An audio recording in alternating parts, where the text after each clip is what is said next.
জলবায়ু পরিবর্তনজনিত কারণে সমুদ্রপৃষ্ঠের উচ্চতা বৃদ্ধির ফলে বাংলাদেশের দক্ষিণাঞ্চলে লবণাক্ততা বেড়েই চলেছে। ফলে এই অঞ্চলে সুপেয় পানির সংকট প্রতিনিয়ত তীব্রতর হচ্ছে।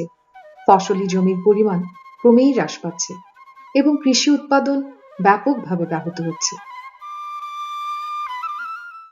আগে 1 থেকে 3 কিলোমিটার দূরে পায়ে হেঁটে পানি আনতে যেতে হতো আমাদের। এই পানি প্ল্যান্টটা করে আমাদের অনেক সুবিধা হয়েছে। এই পানি আমরা 30 পয়সা লিটার দিয়ে কিনে নিয়ে খাচ্ছি। এতে আমাদের আমাশা গ্যাস্ট্রিক কমে যাচ্ছে, এর জন্যে আমাদের ওষুধ খেতে হচ্ছে না।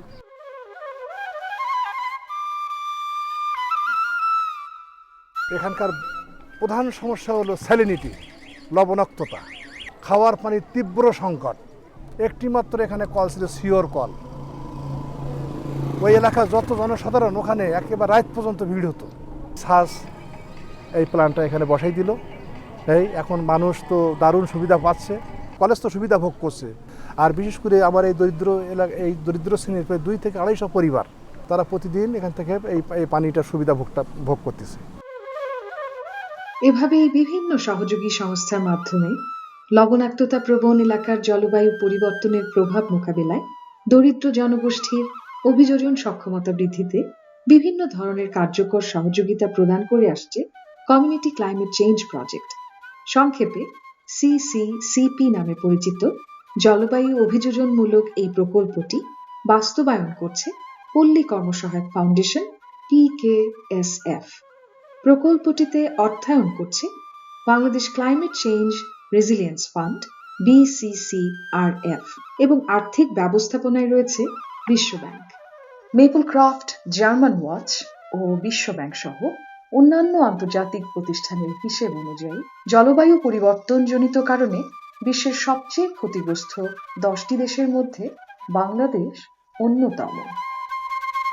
জলবায়ু পরিবর্তনের কারণে সারা পৃথিবী এবং পৃথিবীর মানুষ হুমকির সম্মুখীন, বিশাল বিশাল ঝুঁকির সম্মুখীন।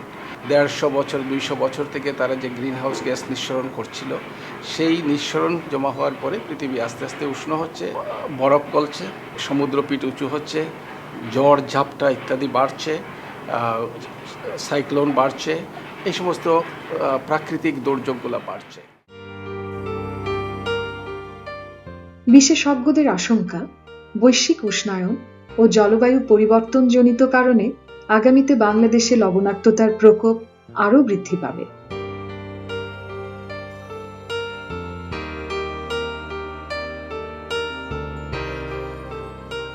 পরিবর্তিত জলবায়ু পরিস্থিতিতে ক্ষতিগ্রস্ত জনগোষ্ঠীর জীবিকা নিশ্চিতের লক্ষ্যে বিভিন্ন ধরনের উদ্যোগ CCCP গ্রহণ করে থাকে।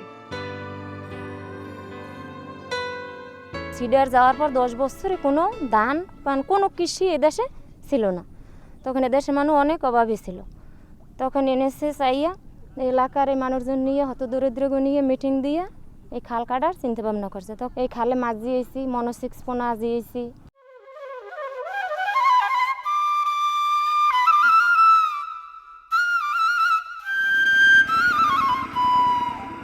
আমাদের দেশে কোনো লবণাক্ত জিনিসে কোনো ফল ফাঁকড়া কিছু হইতো না, কৃষি বাদা কিছু হইতো না।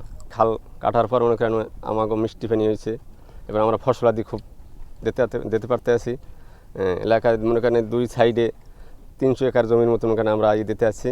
সূর্যমুখী, এমন বাদাম, ডাল, প্লেন ডাল, এবার মুগ ডাল, এবার আলু, এইসব ফসল দিয়ে আমরা দিতে আছি। নাহলে এলাকার মানুষ দেশ বিদেশে কাজ বাজ করতে যাইতো, এখন আমাদের যাওয়া লাগে না।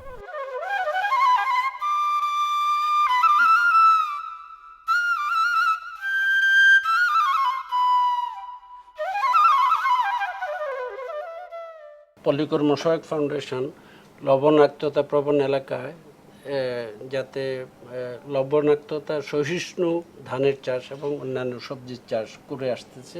এভাবে জলবায়ুর যে প্রভাব, ক্ষতিকর প্রভাবটা, এটা মোকাবিলা করার জন্য সার্বিকভাবে আমরা এইসব অভিযোজনমূলক পদক্ষেপ গ্রহণ করেছি। দেশের 5টি লবণাক্ত প্রবণ জেলায় 15টি উপপ্রকল্প বাস্তবায়ন করছে CCCP। লবণাক্ত প্রবণ অঞ্চলে বাস্তবায়িত অভিযোজনমূলক কর্মকাণ্ডের মধ্যে অন্যতম হল কাঁকড়া মোটা তাজাকরণ, উন্নত পদ্ধতিতে হাঁস মুরগি কবুতর, ভেড়া ও ছাগল পালন, বৃষ্টির পানি সংরক্ষণ, বসত ভিটা উঁচুকরণ, পিএসএফ সহ পুকুর পুনর্খনন ইত্যাদি। জলবায়ুর কারণের থেকে আমাদের এই শাকসবজি বা কোনো ধান চাষ হয় না, যার পরে এখন আমরা বা মাছও খুব ভালো লাভবান করতে পারি না, যে এখন এই কাঁকড়ার এটাই আমরা লাভবান পাইছি।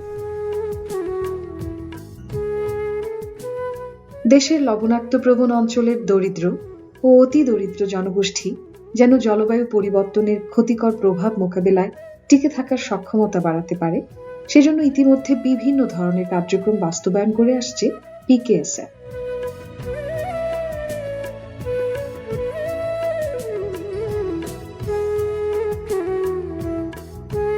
সবাইকে সচেতনভাবে কাজ করতে হবে। সব দেশকে মিলে ওটা কোনো একটা দেশ পারবে না, একটা বৈশ্বিক সমস্যা।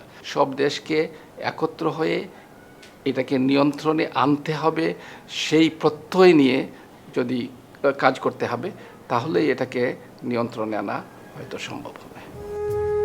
সীমিত সক্ষমতার বাংলাদেশে এই বিপুল জনগোষ্ঠীর টেকসই অভিযোজন নিশ্চিত করতে হলে উন্নত বিশ্বের আরও সক্রিয় ভূমিকা এবং এই ধরনের অভিযোজনমূলক কর্মকাণ্ড দীর্ঘমেয়াদে অব্যাহত রাখার কোনো বিকল্প নেই।